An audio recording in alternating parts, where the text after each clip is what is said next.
विदर्भामध्ये उष्णतेची लाट सलग चौथ्या दिवशी सुद्धा कायम आहे. अकोल्याच्या तापमानानं काल देशातील सर्वाधिक उष्ण शहर अशी म्हणून नोंद मिळवली आहे. दुपारच्या वेळेस गरज पडेल तरच बाहेर पडा, अन्यथा घराबाहेर पडू नका आणि घराबाहेर पडताना योग्य ती काळजी घ्या, असं आवाहन सुद्धा प्रशासनानं केलेलं आहे.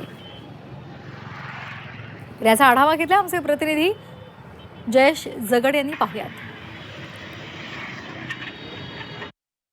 विदर्भात उष्णतेची तीव्र लाट कायम असून याचा सर्वाधिक फटका जो आहे तो अकोला जिल्ह्याला बसत आहे. अकोला जिल्ह्यात गेल्या 3 दिवसांपासून तापमान 45 अंश सेल्सिअसच्या पुढे राहत आहे. काल जर राज्यातील सर्वाधिक म्हणजे 46.9 अंश तापमानाची नोंद अकोल्यात झाली आहे.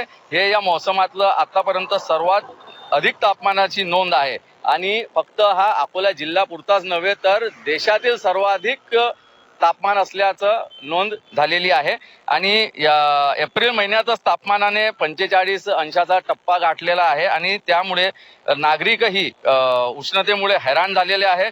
आणि याची चिंता आता नागरिकांना सतत आहे की मे महिन्यात तापमान आता किती राहणार, कारण की एप्रिल महिन्यातच 45 पर्यंत हा आकडा पोहोचलेला आहे तापमानाचा.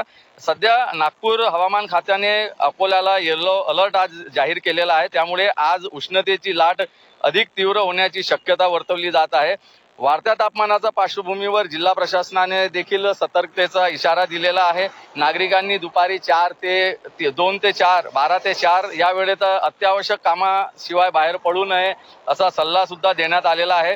तसेच आरोग्य विभागाने बाहेर पडताना पाणी सोबत ठेवणे, डोक्यावर कपडा बांधणे आणि दुपारच्या वेळेत शारीरिक श्रम टाळावे अशा सूचना सुद्धा दिल्या आहेत. सध्या वाढत्या तापमानामुळे उष्णतेमुळे नागरिक अक्षरशः हैराण झालेले आहेत.